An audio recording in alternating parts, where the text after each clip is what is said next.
भारत स्वतंत्र होऊन 79 वर्षे पूर्ण झाले. आज 80वा स्वातंत्र्य दिन आपण साजरा केलेला आहे.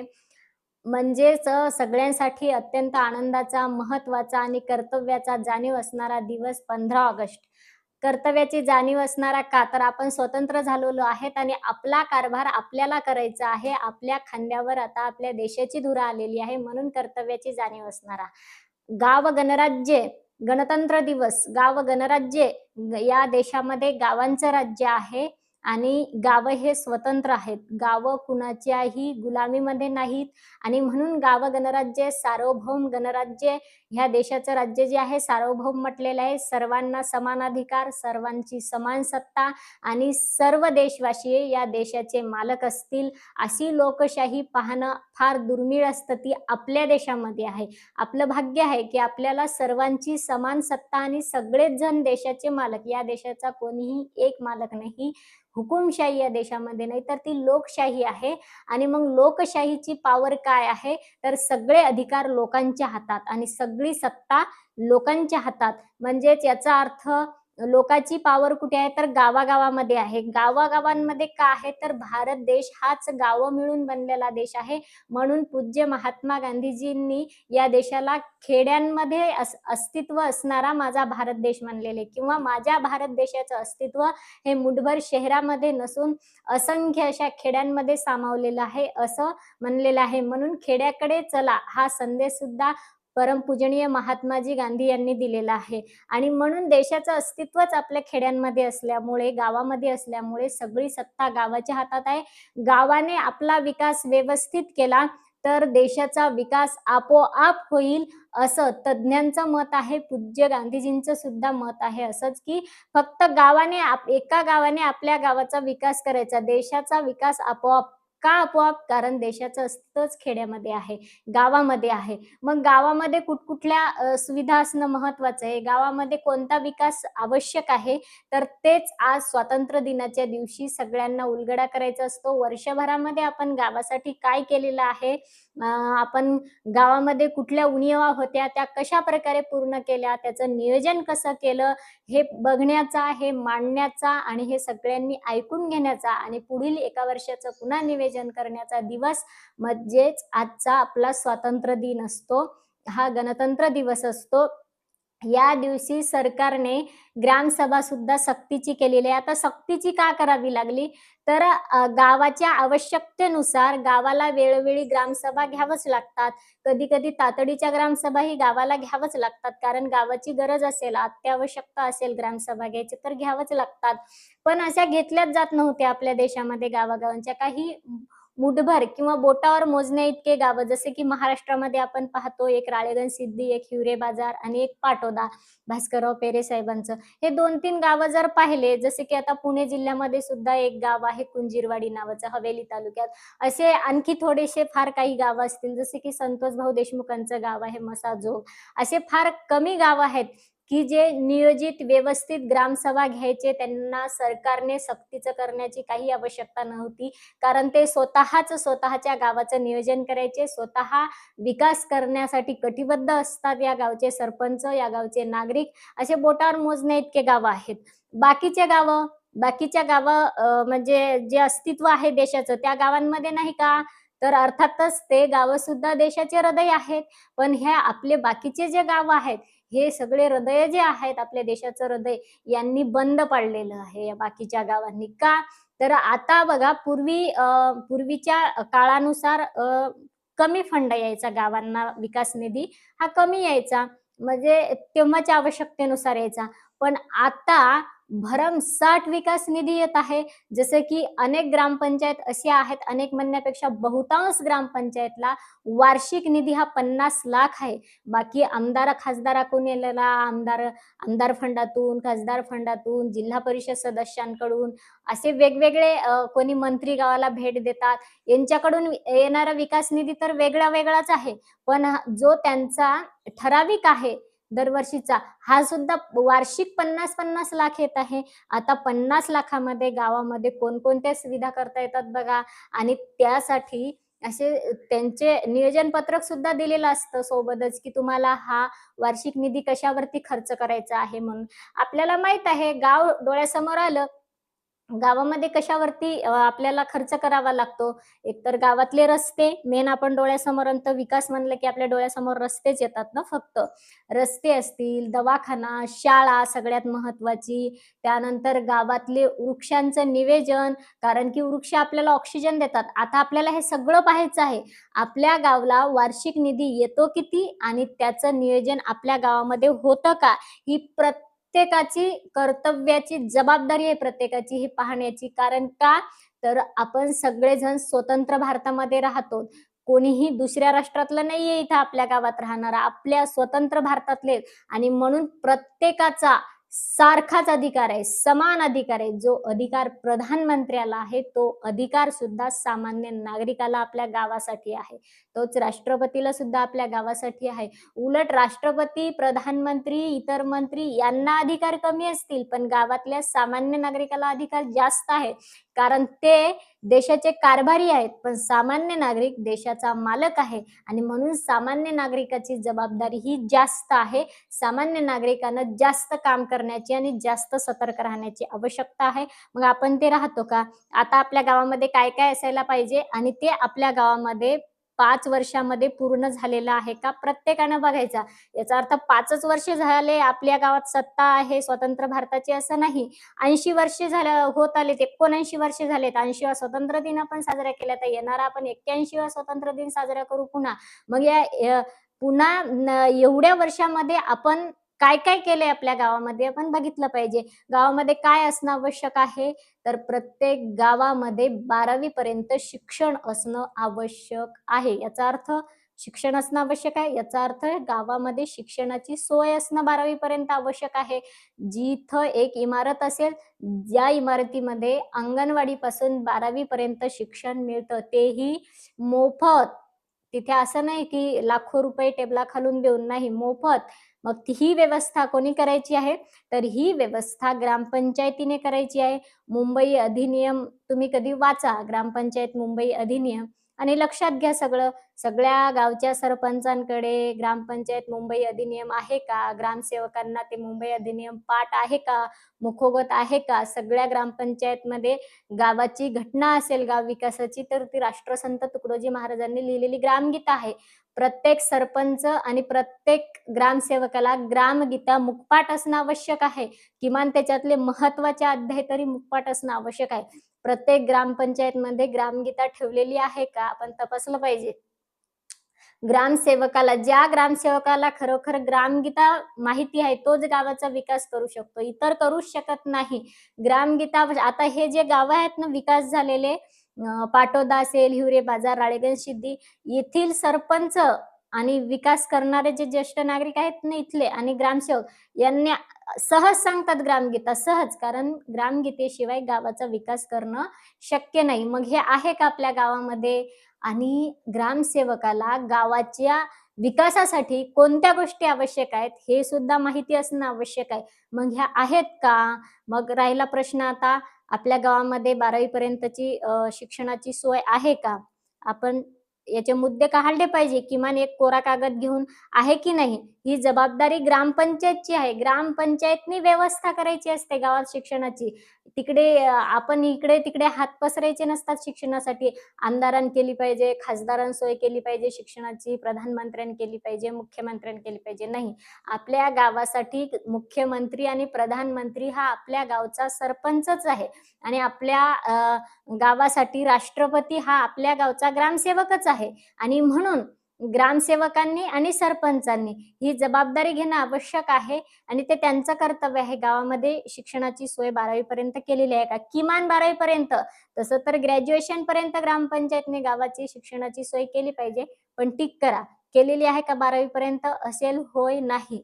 दुसरी गोष्ट आहे गावातले रस्ते. कारण स्वातंत्र्य दिन आहे ना, आपण स्वतंत्र झालो ना, भारत स्वतंत्र आहे. मग स्वतंत्र देशामध्ये सगळं आपल्याला स्वातंत्र्य असतं. कारण आपण मालक सुद्धा आहेत. आपली भारत जरी स्वतंत्र असून सुद्धा आपल्यावर कुणाची हुकूमशाही नाही. आपल्या देशामध्ये लोकशाही आहे. आपल्या देशभक्तांनी लोकशाही स्वीकारलेली आणि आपल्या देशाला बहाल केलेली आहे. म्हणून या ठिकाणी रस्ते असे चकाचक काचासारखे असले पाहिजे. असं माणूस चाललं तर जसं काही त्याच्यामध्ये दिसेल असे रस्ते आपल्या गावातले आहेत का? त्यानंतर नालीची, सांडपाण्याची व्यवस्था अतिशय सुंदर आहे का? जी भूमिगत आहे का? सांडपाण्याची व्यवस्था, शोषखड्डे आहेत का? किंवा पाणी, सांडपाणी सगळं त्याची योग्य विल्हेवाट लावून गावाच्या बाहेर कुठेतरी काढले का? त्याच्यावर काहीतरी प्रक्रिया करून त्या पाण्याचा पुनर्वापर करता येतो का? हे आहे का? होय, नाही, टिक करत चला. त्यानंतर झाडं, सुंदर असे फळांचे, फुलांचे झाडं जे की गाव सजावटीसाठी लावलेले आहेत. त्यानंतर मुलांना फळं खाण्यासाठी, देवाच्या पूजेसाठी फुलं वगैरे कुणी पाहुणे गावामध्ये आले तर म्हणजे हार आणायला सुद्धा कुठे हात पसरवायची गरज पडू नये. गावामध्ये इतके फुलं उपलब्ध असावेत. ही व्यवस्था सगळी ग्रामपंचायतनी अर्थात सगळ्या गावाच्या वतीने ग्रामपंचायतनी करायची असते. कारण 50 लाखामध्ये एका वर्षामध्ये काय-काय करता येतं बघा तुम्ही हां, स्वतःच्या हक्काच्या निधीमधून. तर ही व्यवस्था केलेली आहे का? होय, नाही. पाण्याची व्यवस्था. पहिलं आहे शुद्ध पाण्याची व्यवस्था, पिण्याच्या शुद्ध पाण्याची व्यवस्था. गावामध्ये व्यवस्थित आहे का? चालू आहे का? कारण पैसे फंड येतो म्हणून बरेच जण करतात थातूर-मातूर.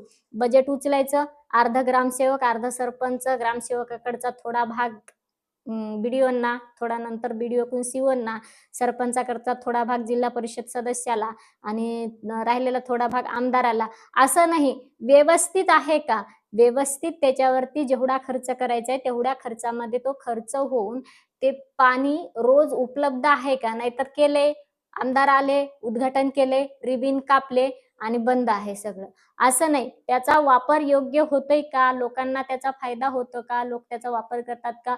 होय, नाही. गावामध्ये 100% शौचालय बांधलेले आहेत का?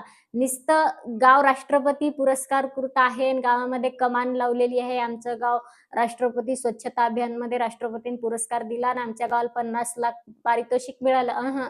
₹1 बक्षीस नसेल मिळालं तरीही चालतं. पण गावामध्ये एकही व्यक्ती उघड्यावरती बाथरूमला जाताच कामा नये. गावामध्ये कोणीही कोणत्याही रस्त्यानं आलं, तर त्याला नाकाला रुमाल लावायची गरज पडू नये आणि त्याने गावात येताना वंगळं तोंड करू नये. चांगलं स्वच्छ यावं. त्यानं पायात चप्पल घातली नसेल, तरीही सुद्धा त्याला काहीही गावात येताना तोंड दाबायची गरज पडू नये. असं व्यवस्था आहे का? म्हणजे 100% शौचालय बांधून तेही स्वच्छ काचासारखे. नाहीतर बांधलेले असतात, त्याच्यामध्ये लाकडाच्या मोळ्या टाकलेल्या असतात, कोणी त्याच्यामध्ये अंघोळ करते, कोणी कपडे कोंबून ठेवते, असं नाही. 100% वापर आणि त्याच्यानंतर स्वच्छ आणि चकाचक आरशासारखे ते शौचालय ठेवलेले आहेत का? अशी व्यवस्था होय, नाही आपण पाहायची असते. आता ते स्वच्छ आहेत का नाही हे पाहण्याची जबाबदारी सुद्धा तेथील सरपंच, सदस्य आणि ग्रामसेवकाची आहे. लोक रोज शौचालयाचा वापर करतात की नाही? कोणी बांधायचं राहिलंय का? त्यांनी बांधलंय का? आणि ते स्वच्छ ठेवतात की नाही? व्यवस्थित आठवड्यातून 2 वेळा त्याला चांगलं धुतात, स्वच्छ ठेवतात की नाही? शौचालयासाठी पाण्याची व्यवस्था पुन्हा ग्रामसेवक आणि ग्रामपंचायतची जबाबदारी आहे सरपंचाची, की त्यांना व्यवस्थित पाणी पुरवठा होतो की नाही? तुमच्या नळाला पाणी व्यवस्थित दिलं जातं की नाही नागरिकांना? हे सुद्धा जबाबदारी होय, नाही आपण बघायची आहे की नाही आपल्या गावाची. अशा अनेक जबाबदाऱ्या आहेत. त्यानंतर आपल्या गावामध्ये कृषी समिती असते, वेगवेगळ्या समित्या असतात. जशा की जिल्हा परिषदला वेगवेगळ्या समित्या असतात, मंत्रालयामध्ये वेगवेगळ्या समित्या असतात. तशाच आपल्या गावस्तरावर सुद्धा वेगवेगळ्या समित्या असतात. स्त्री विकास समिती असती, बाल विकास समिती, शिक्षण समिती, ग्राम विकास समिती, शालेय व्यवस्थापन समिती, कृषी विभागाची वन विकास समिती, खूप समित्या असतात. त्या समित्यावरचे पदाधिकारी, तंटामुक्त समिती, पदाधिकारी व्यवस्थित त्यांच्या जबाबदाऱ्या त्यांनी वाटून घेतल्यात का नाही? तंटामुक्त समिती आहे, तंटामुक्तीचे अध्यक्ष आहेत गावामध्ये. गावामध्ये कधीही तंटा होऊ नये याची जबाबदारी तंटामुक्ती अध्यक्षांची, सरपंचाची आणि ग्रामसेवकाची, पोलीस पाटलांची आहे. ही पार पडते का? आपल्या गावामध्ये भांडणं, हाणामाऱ्या चालूच आहेत. त्यानंतर शेतामध्ये जाताना सगळ्यात महत्त्वाचं गावाचा जर आर्थिक स्रोत असेल किंवा गावाची अर्थव्यवस्थाच कुठे अवलंबून असेल, तर ती म्हणजे शेतावरती आहे. आणि मग शेताला जाताना शेतरस्त्यांचा सगळ्यात महत्त्वाचा प्रश्न आहे. मग लोकं पेरणी करायला जाऊ देतात का नाही? केलीच पेरणी इकडून-तिकडून मारामारी करून तर पुन्हा रास करायला अडवल्या जातात मशीन. तर ही सुद्धा जबाबदारी तंटामुक्ती अध्यक्ष, सरपंच, ग्रामसेवक आणि पोलीस पाटलांची आहे. आणि कृषी विभागाचे संबंधित काही अधिकारी असतील, कृषी सहाय्यक असतील यांची सुद्धा जबाबदारी आहे. तलाठी सुद्धा महत्त्वाचे आहेत. त्यामध्ये तहसीलदार महत्त्वाचे आहेत. या सगळ्यांनी लोकांना रस्ते व्यवस्थित दिलेत की नाही शेतामध्ये जायला, कोणी नागरिकांची अडवणूक करतंय का? त्यांना पेरणी करू देत नाहीत का? हे सुद्धा आपल्या गावामध्ये व्यवस्थित नियोजन आहे की नाही, हे सुद्धा तपासलं पाहिजे. होय, नाही आपण टिक केलं पाहिजे. असे अनेक विकास कामं आहेत. अनेक विकास कामं आहेत गावामध्ये. लहान मुलांसाठी, शालेय मुलांसाठी वेगवेगळ्या स्पर्धा घेणे, परीक्षा घेणे, त्यांना प्रोत्साहन देणे, महिलांसाठी, महिलांच्या विकासासाठी, महिलांच्या सुरक्षेसाठी गावामध्ये सर्वत्र आता विज्ञान आणि तंत्रज्ञानाचं युग आहे म्हणून गावामध्ये सर्वत्र सीसीटीव्ही कॅमेरे बसवणे आवश्यक आहे. ते आहेत की नाही? जेणेकरून महिलांच्या सुरक्षेचा प्रश्नही आपल्याला थोडासा हातामध्ये घेता येईल त्यामुळे आणि महिलांना जीवनसुद्धा सुकर जगता आलं पाहिजे. यासाठी महिलांना काही गृहउद्योग महत्त्वाचे उपलब्ध करून देणं आवश्यक आहे. ते ग्रामपंचायत स्तरावर ग्रामपंचायतनेच द्यायचे असतात. हे दिलेले आहेत की नाही? त्यानंतर गावामध्ये धुणं धुण्यासाठी व्यवस्थित व्यवस्था.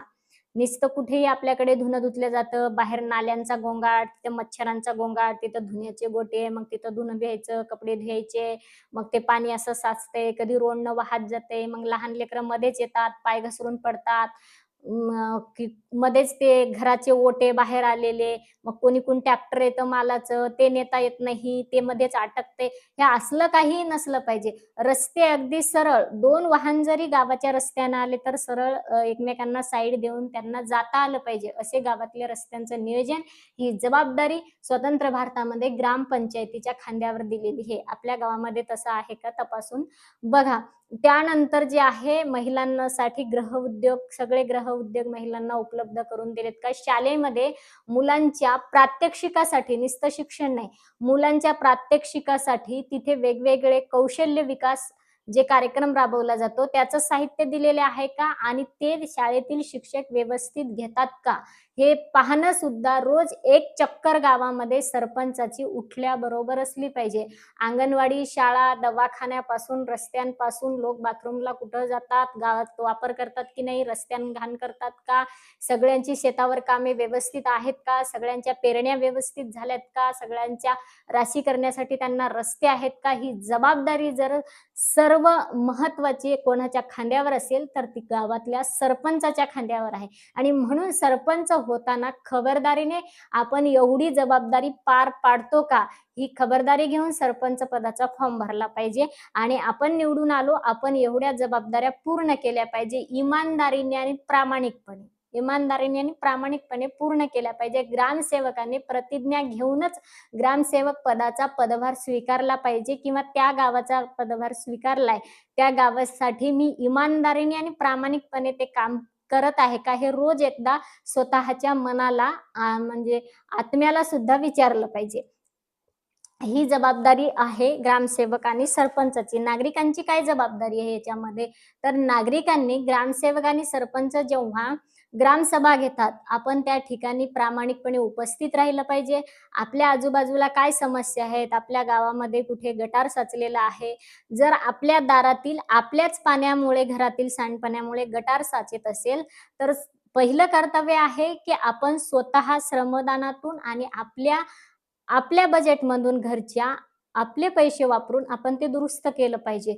पण कोणाची तेवढी ऐपत नसेल, की दारामध्ये फरशी टाकणे नालीवरती, नाली अंडरग्राउंड करणे किंवा शोषखड्डा करणे, तर शोषखड्ड्यासाठी सुद्धा सरकार अनुदान देतच. पण तेही घेणं होत नसेल, तर मग स्वतः ग्रामपंचायतला पत्र द्यायचं, की आमच्या दारामध्ये गटार साचत आहे सांडपाण्याचं, सांडपाणी आमचंच आहे किंवा शेजाऱ्याचंही येतंय, तर हे आपण दुरुस्त करून देण्यात यावं. मग आपण त्यामध्ये श्रमदानाचा तरी हातभार लावला पाहिजे. ग्रामपंचायत आणि नागरिक यांच्या दोन्हींच्या श्रमातून ते पूर्ण झालं पाहिजे.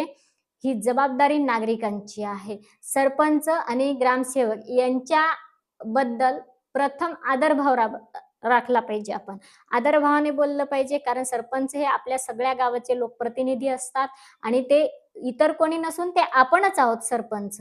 हे आपण लक्षात ठेवलं पाहिजे. ग्रामसेवक हे इतर कोणी नसून ते आपले सहाय्यक आहेत, आपले सहकारी आहेत हे लक्षात ठेवलं पाहिजे. पण, पण आता इथे पण आहे.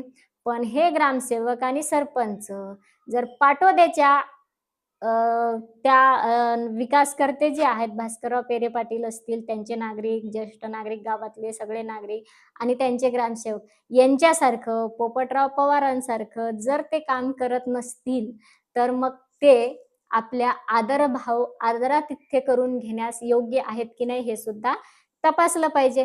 कारण जर झोपडीत राहणाऱ्या एखादा सरपंच मला विकास करायचा आहे म्हणून पद घेतला असेल, लोकांकडून मतदान मागितलं असेल आणि एकदा निवडून आला, की चाकाच्या खुर्चीवर बसून जर मग बदलत असेल, मग तू अर्धं आणि मी अर्धं, ग्रामसेवकाच्या खिशात अर्धं आणि याच्या खिशात अर्धं, इकडे लंपास करत असेल, तर मग लोकांनी आदरभाव राखलाच पाहिजे असं म्हणू नका. कारण मग लोकसुद्धा ज्या विचारतात